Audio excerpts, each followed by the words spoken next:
1 2 3 4 5। जी हम इसको करते हैं यहाँ से ऐसे डिवाइड के, ये हमारा आ जाएगा, ये हमारा ऑफिस बिल्डिंग आ गई, ये हमारी मस्जिद आ गई। थोड़ी और कर लेते हैं, ठीक है।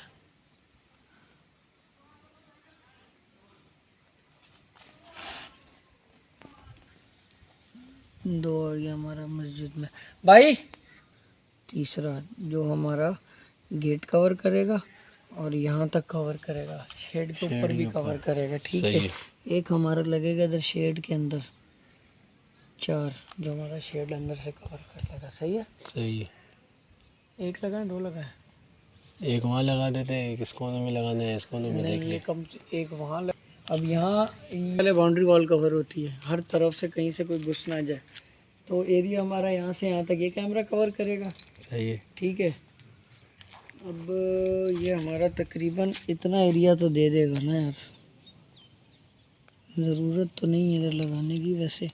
अच्छा, आमने सामने 2 हो गए, एक इधर हो गया, ये छठा ये दिखाएगा, एक इधर से प्लॉट ये यार, ठीक है। ओहो